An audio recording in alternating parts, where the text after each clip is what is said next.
All right. Well, thank you again for spending the afternoon with me for a little bit anyway.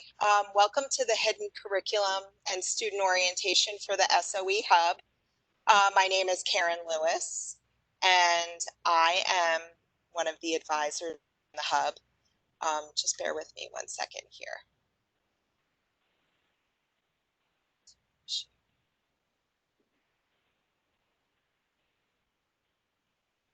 Okay, here we go. So I am Karen Lewis. I am the advisor for civil, environmental, and mechanical engineers. I know that this isn't a major specific event, so some of you might not know me. So, and for those of you I have met, welcome as well. Before we begin, I just want to address a couple of things. I know that this is definitely a different semester for me, very much so. I know you are all new to college and we're doing this. A lot of you will be learning remotely and a lot of you will be on campus, but in a different form. So I want you to know that we're here for you. All of your hub advisors are here for you. And whenever you have questions, I want you to make it a point to start with us because we are here to give you honest answers. And even if we don't have the answers, a lot of students were asking about housing this summer. I'm going to tell you that we're going to try and find the answers that you're seeking. So it's always good to start with us regardless of topic. So the hidden curriculum, episode 2, you might not have realized that you completed episode 1, but this is just some information about the resources on campus and what you need to do to succeed. You can mute your microphone so we can continue. We get a lot of feedback. Okay, so the hidden curriculum began when we emailed you your registration guides over the summer, and those were a big important tool to help you register for your classes for the fall. And the hidden curriculum is now continuing with this online orientation. We have a bunch of deadlines that are going to be happening throughout the fall semester where the curriculum is going to take you with information. And as you see here, we have a couple of deadlines coming up. So you're going to learn more. I'm going to email you, or your hub advisor will email you the information that you need. And it's modules that are short, they're brief, but they're very informative. So that's why we kind of break it down so you're not overwhelmed because you have enough on your plate with all of your courses and everything else that's going on during the first semester you're here. Are they mandatory? I have a lot of students asking me. Yes. We want to empower you to make sure that you know what you're doing at Rensselaer. And the fact that this is such a unique semester, these are more important than ever before. A lot of times you would be walking around when you attend orientation and we would say, here's the health center and here's places. This is going to be your virtual tour in a lot of ways. So this is a tool that you can always go back to if you have questions. So as I mentioned, you're in episode 2. The most important thing about this particular episode is that there's a quiz at the end, and it's not a hard quiz. It's just a quiz that we can track the information to let us, our department, know that you completed the information and that you have this information. So when you're finished with this presentation, um, I will show you where you can find the quiz. It's actually where you registered for this event. So you just scroll down and you can take the quiz to make sure that you get credit for attending. So again, we're going to talk a little bit about your hub advisors. We partner with faculty advisors. Your hub, the School of Engineering Hub, is your resource for your first year. So you're going to be coming to us virtually for this entire year. And then the remaining time that you're at Rensselaer, you're going to have a faculty advisor who is specific to your major. So that faculty advisor will resume the advising for the remaining years that you're here. Now, I'm going to give you a little hint. This is one of the questions on quiz.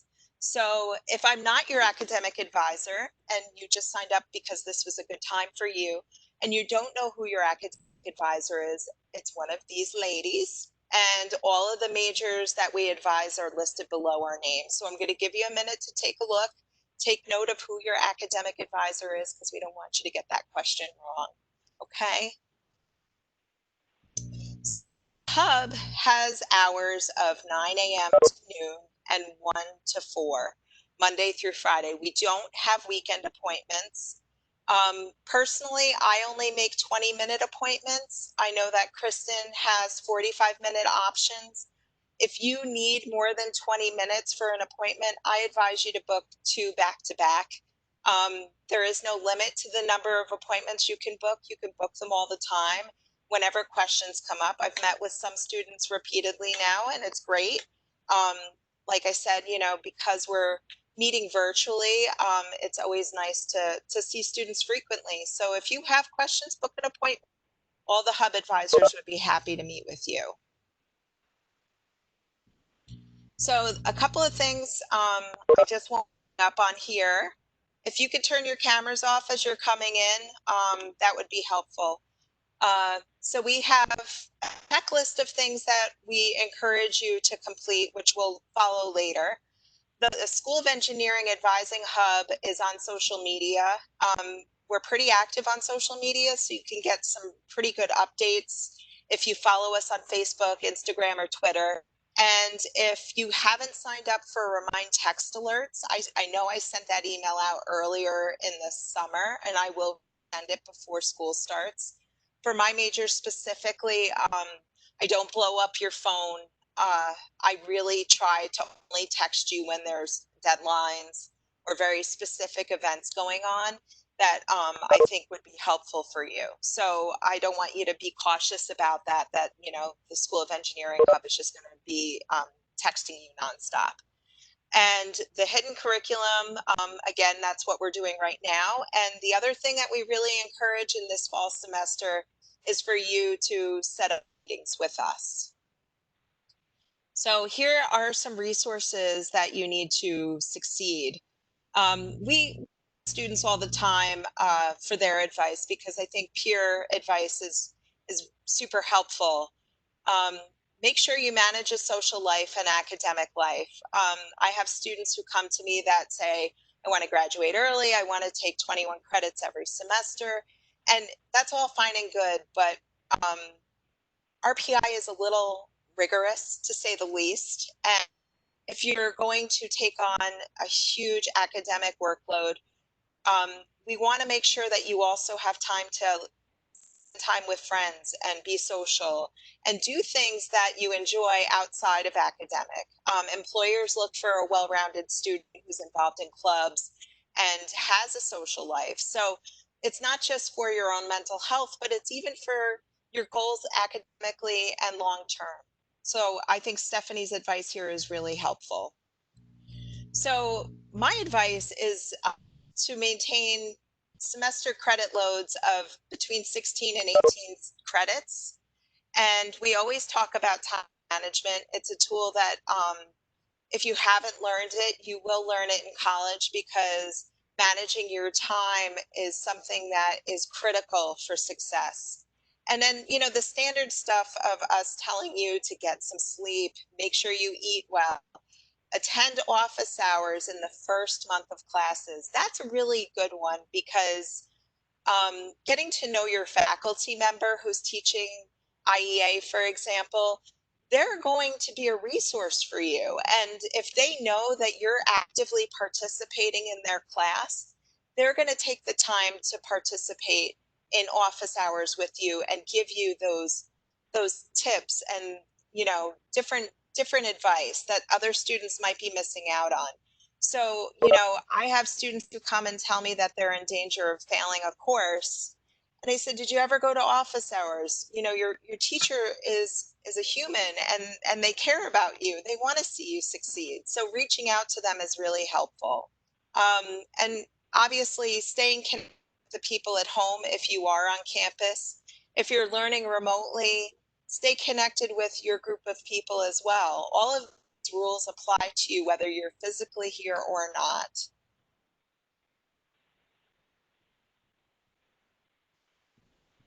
Okay, another thing that we created this year in the Hub is the online learning guide. and I will show you where to find that. And I'm actually going to be emailing those out. The hub advisors will be emailing them. This is new for your cohort, and we thought that it was really helpful to have for the fact that most of your courses are going to have some role in an online presentation, whether it's just reviewing lectures online or actually, you know, being fully online. There's going to be those mix of courses. So these are things that we talk to current RPI students because we all went remotely spring, and they offer their tips for success. And it's also an action plan for success that works remote and in person. So there's some key pointers there. So I want you to really check out the online learning guide because, again, like I said, this is new and it's something that we think is going to be super helpful for your success. And this is actually a topic that I hold deep to my heart because um, we get so many faculty members who just tell me that they don't respect students because they receive terrible email communications. So as you're coming in as a student, as a first student, you have the opportunity to impress your faculty members. We really want you to have a relationship with them, and going to office hours, as I mentioned, is a great thing. But even if you have a question, you can always use them, reach out to them. And one thing that you need to do is exercise online etiquette. Online emails are not text messages. And I get so many students emailing me one line emails without a signature. I don't know who they're from. I have to look up their email address to find out who they are, to find out what major they are, to find out what year they are. Even though I'm a first year advisor, I still get emails from seniors and juniors because I maintain relationships with some of those students. And if I just get a random email that says, how do I drop a class? Sure, I know how to drop a class. I'm happy to help, but who is this? So make sure you sign full name, sign RIN, sign your major. Give the person who you're emailing as much information because on average, I receive 100 emails a day. And if I have to look up all that information, I might put your email as less of a priority of somebody else who I can email immediately. So keep it professional. How do you do that? Proofread. We all make mistakes. Spelling and grammar count. I grammar errors all the time, spelling errors. But I try to reread before I hit the send button. Try to use that professional tone, especially with faculty. I, I'm not quite as professional. You can call me Karen. Don't feel obligated to call me Miss Lewis or Mrs. Lewis, but either way is fine. But an appropriate greeting for a professor would be, "Hi, Professor so and so." And always sign your name, first, last name, and RIN. And if you do forget, I set up a signature so it defaults to doing that no matter what, and that way I'm covered. So we also have some student resources and campus resources I want to make you aware of.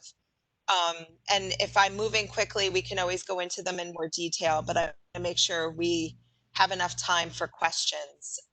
So this is definitely a different semester, but all of the resources are still here for you, and they're just going to look a little different, just like our meetings are not in person at the moment. But hopefully that will change, and I look forward to getting to know all of you in person. So Johnny using ALAC was a super helpful resource for him because, everybody from time to time struggles. ALAC, if you don't know, is the Advising Learning Center, and a lot of resources are available through their website, which I will show you in a little bit. So a couple of things here. We have a writing center, which can support you with class assignments and independent projects. They can help you write research papers, help you write your lab reports. It's a really good resource, and they're still available this semester. They might be virtual, but it is there, the ComD service. And also your learning assistants are a great resource. These are through ALAC, your advising center. And I want you to keep an eye on your email because you're going to be receiving information from them. And they share, like I said, you're going to get a lot of information through ALAC, and learning assistants will also be showing their best tips on how to be successful. And they also set up individual meetings online. And your learning assistants are other students. So sometimes it's nice to get peer support rather than from a staff member like myself. So because those students are actually attending classes that you're going to be taking. So if you had about certain professors, or whether taking DiffyQ before Multivare, if that's relevant to your major, those are questions that a learning assistant would love to navigate with you. And then ALAC offers something called drop-in tutoring. And we probably won't see a surge for this until the first round of tests come around, but it's super helpful to have these drop-in tutoring sessions. They're going to be online, and I'm going to show you the ALAC website, and we'll update this as the semester begins, what the schedule looks like for that drop-in tutoring. So that's going to be something you definitely want to check out. And then there's going to be some familiar things like your first year experience. This is a office that is your class dean. So you've probably been meeting with them, and they have a bunch of different programs that are running through the summer for you. And they're here for you throughout the entire first year. So you have, there's Dean Fayette and Dean Roberts. And, once you complete your first year, you will be assigned another class dean that will travel with you through to graduation, just like your faculty advisor will. So sophomore year, there's a little bit of a shuffle of people who are going to support you. So it's good to get to know who those people would be before we get there. And Health and Counseling Center are key resources on campus.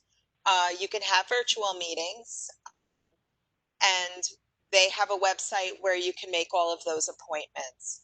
And if you're not feeling well, obviously, that's something that's pertinent this semester more than anything else. So we want to make sure that you make your health a priority. So that center is super helpful for first year students to know. And then there's student life. So we have a couple of different offices that are helpful. Most of you have probably dealt with financial aid in the Bursar's office already. We also have the Career Center and Professional Development.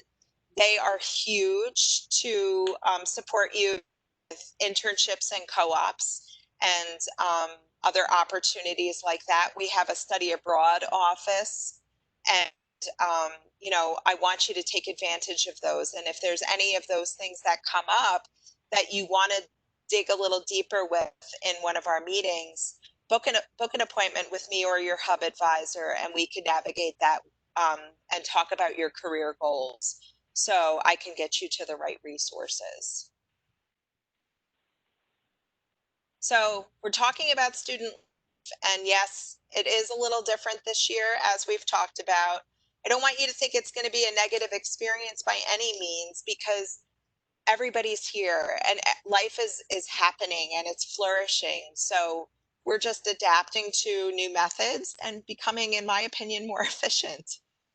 So internships and co-ops are still happening. I have a bunch of students who are participating in co-ops this semester, and some that are planning to go away next semester as well in the spring. And undergrad research is also something that you can really get involved with on campus. And I encourage all of my first year students to start thinking about undergrad research. Granted, you might not get research in your first year.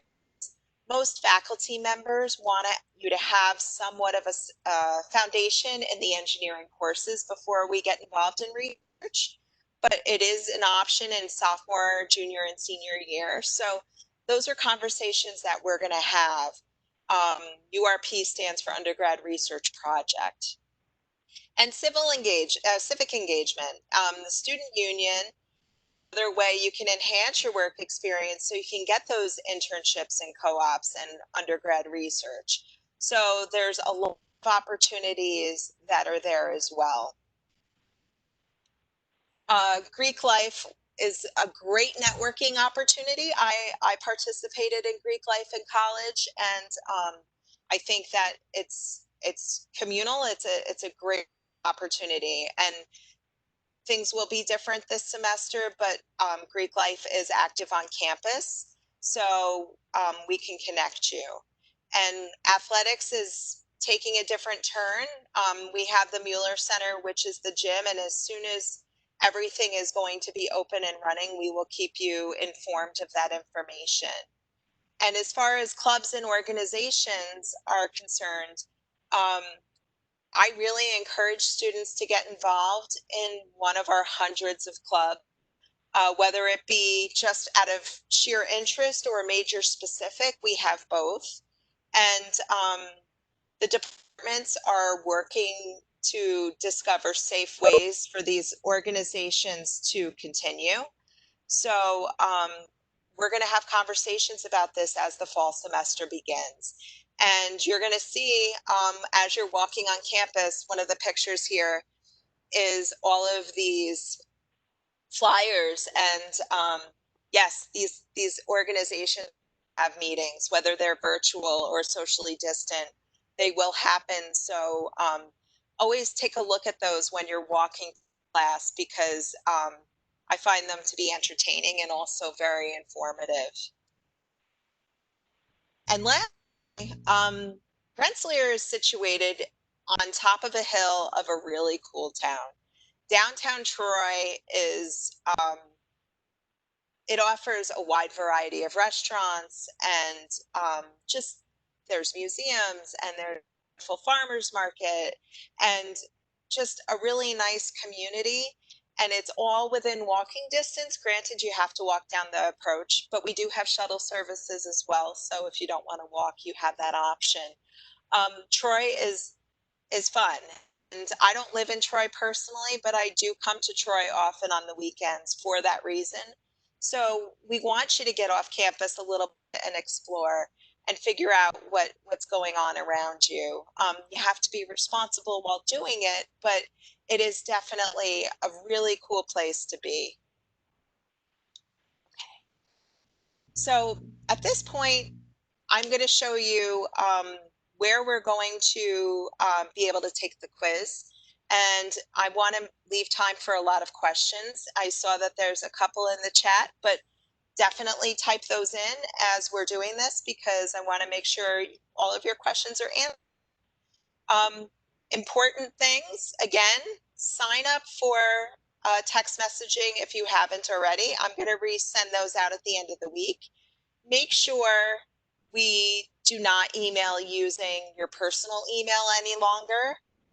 You're officially a college student, so check your Rensselaer email daily and communicate with all Rensselaer staff and faculty via Rensselaer email. I always have to clean out my spam filter of the Gmails because we have a pretty secure firewall that bounces all of the personal emails. So that's something that I am animate about, because I want to make sure that we're receiving your communications. Okay, so I am going to unplug this for now so I can. And we're going to start sharing. Stop sharing my screen and turn on my camera. Okay. And we're going to start addressing the chat, and I'm going to go and show you where those quizzes are. Okay. So speaking of clubs, our clubs meeting this semester? Yes, and most are going to be online. We do have, I spoke with a couple of different departments who are telling me that most likely they will be setting up smaller scale meetings in person. A lot of clubs are engaged and hands-on, but they're still working out the details of all of that. So there's going to be a circumstance where that will happen eventually. Will professor office hours be in person? They will not. They will be, hold on one second here.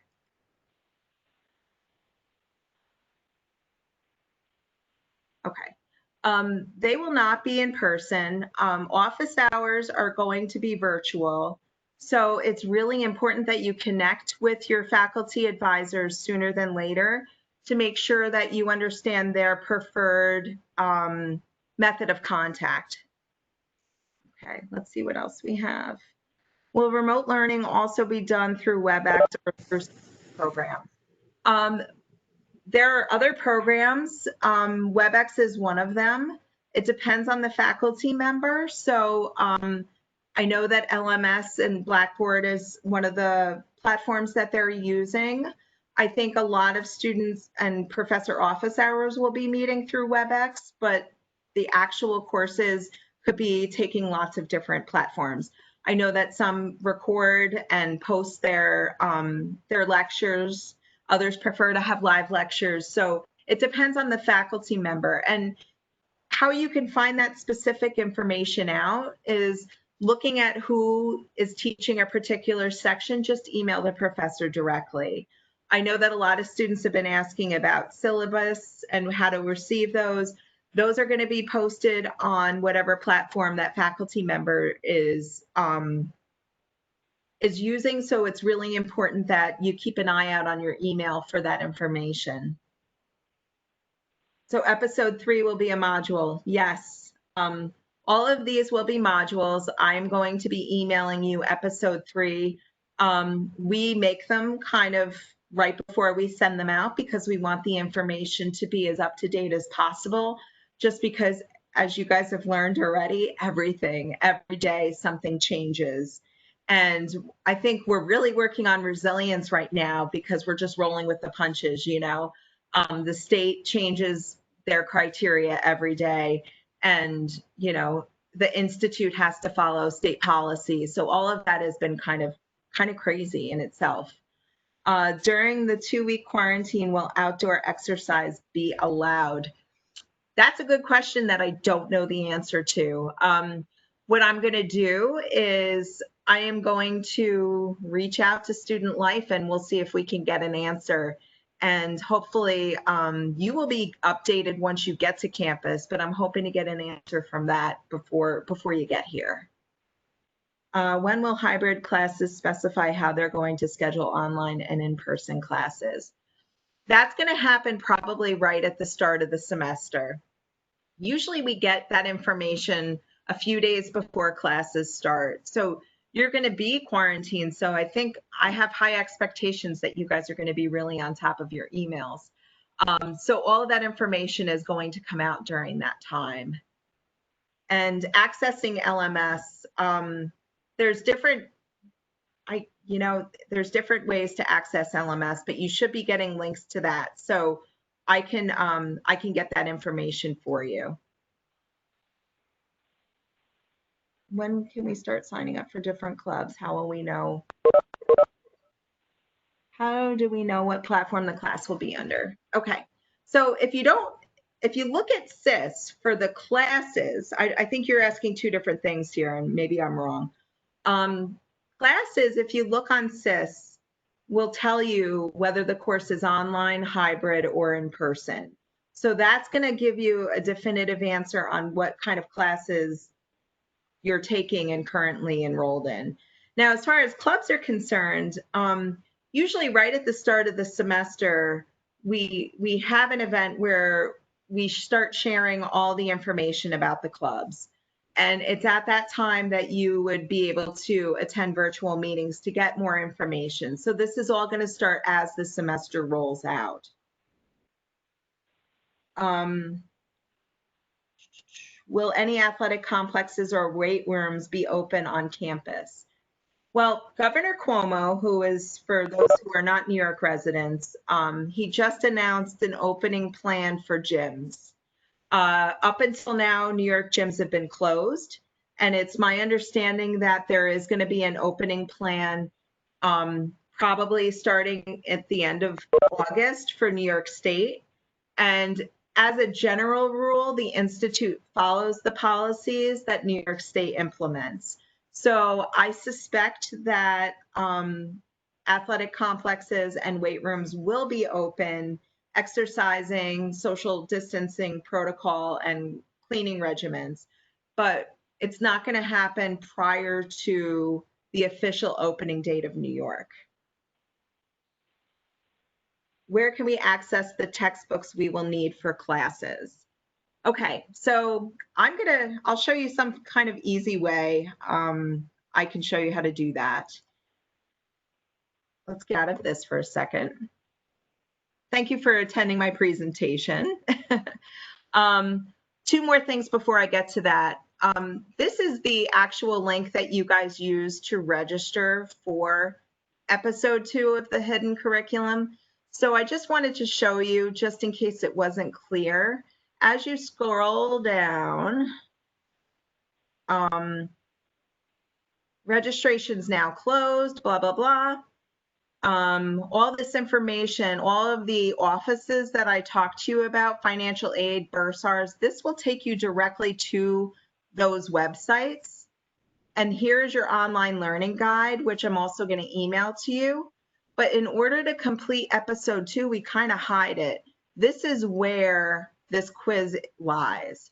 So when you guys are all finished with this, this is what you're going to click and have your information recorded, just so you know where exactly you get credit for attending this session, okay? Now, this is also the ALAC Advising Center. So I wanted to make sure that you were aware of this as a resource as well, because I mentioned it before, and it's super helpful to navigate that. Now, the other thing that I'm going to do is I'm just going to Google RPI bookstore, because I know we had a question about books. So if you go to the RPI bookstore, I Google everything just because I can't ever seem to find things. If you haven't ordered textbooks, you can shop by your RIN. So if you type in your RIN right here, it's going to bring up your entire schedule and tell you what books you need in order to have those books ordered for school. Or you can actually enter the courses in case you don't know your RIN or want to do this and you don't have your RIN handy. So that's kind of where we're going to go with that. So I wanted to make sure you had that information as well. Okay, I'm going to go back to the chat here.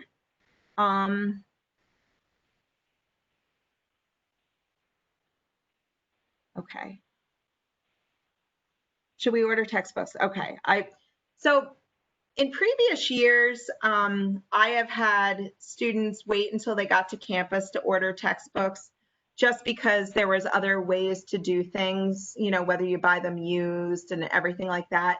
But I think this is a little bit of a different semester in the fact that we're not going to have that access. So I would probably order textbooks. You can always ask your class deans as well, or even post it on Reddit. You know, peer support is always helpful. But if you're worried, there is no harm in getting your textbooks through the bookstore at this time. And as far as your syllabus access is concerned, that's going to be on whatever learning platform your course is going to be taught on. So whether it's through LMS or whatever, you're going to receive emails from your faculty members that give you that information. For those of us learning remote, and there's quite a few, so definitely reach out if you have questions. Are not able to receive laptops ordered through Rensselaer. How are classes that are required? Okay, so actually, I'm glad you brought this up. If you don't have a laptop going into the semester, and I know there's a couple of students that have already reached out to me, reach out again. We're in the process of trying to develop a plan for that. So if you have a workable laptop, I think we can definitely handle navigating it on your personal laptop. But if you don't physically have a laptop, I want you to reach out to your hub advisor and let them know, because we're going to see what we can do about that. Depending on advanced software, that's another question. If you're taking CAD in this first semester, we might have you drop CAD if you're learning remotely and don't have access to that advanced software. But either way, if that situation applies to you, whether you're learning remotely and need the advanced software or learning remotely and don't have a computer, reach out to your hub advisor, whether it's me or one of the other advisors in the hub. If my class is on SIS, doesn't say online, and I'm completely doing remote learning, do I have to change it?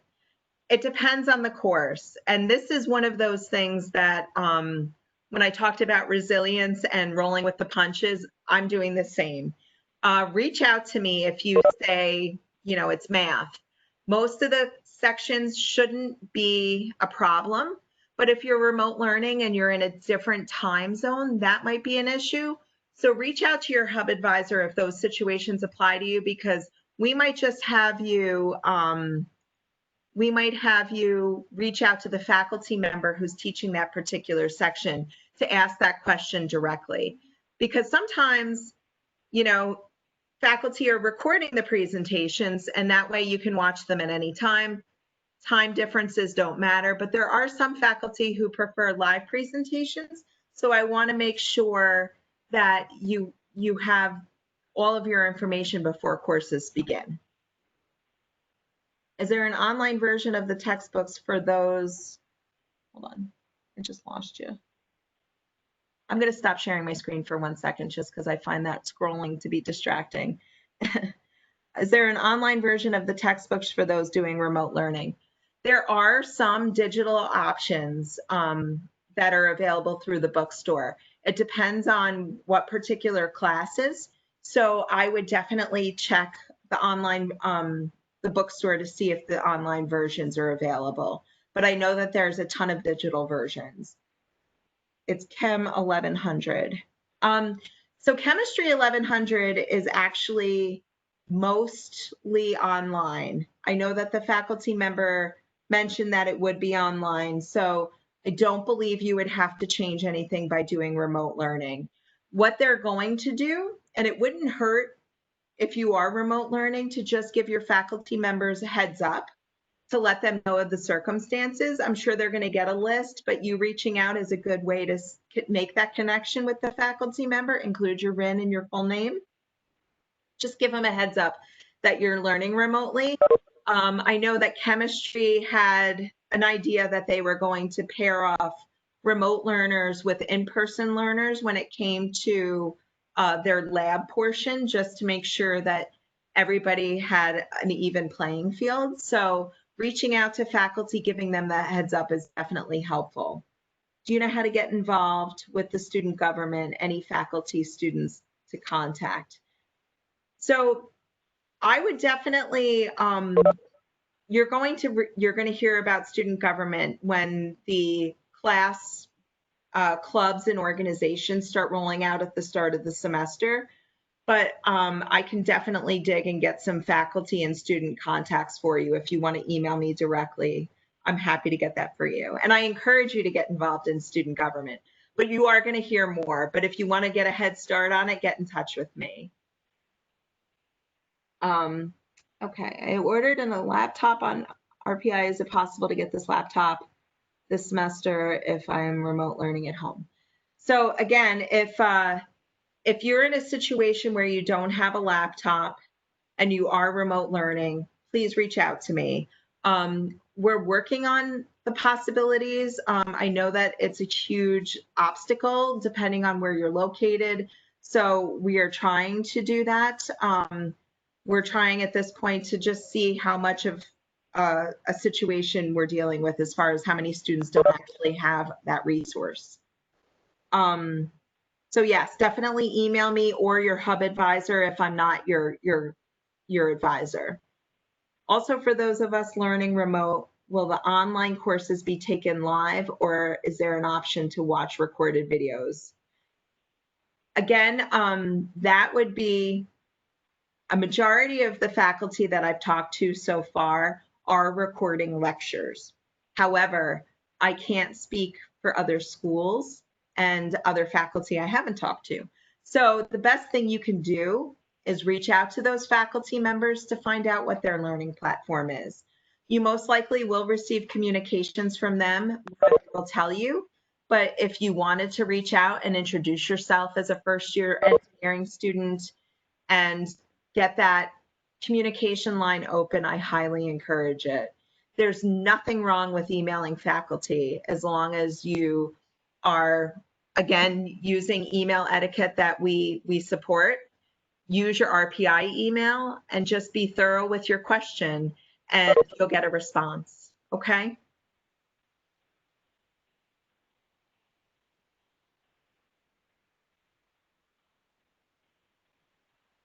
Okay.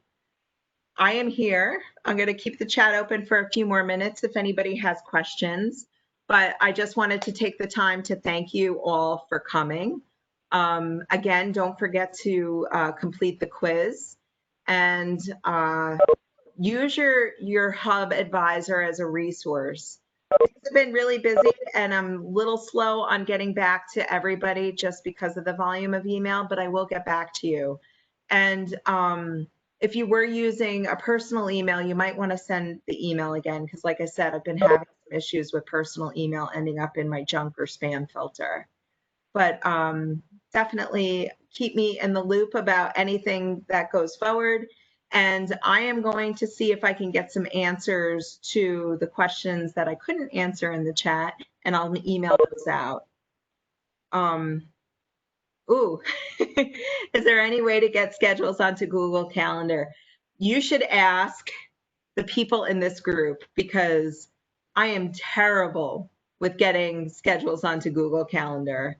My calendar is always disorganized because I don't manage it well. But if anybody knows and wants to share, we're here. Maybe not, but I'll see if I can find out for you, Parker. Okay.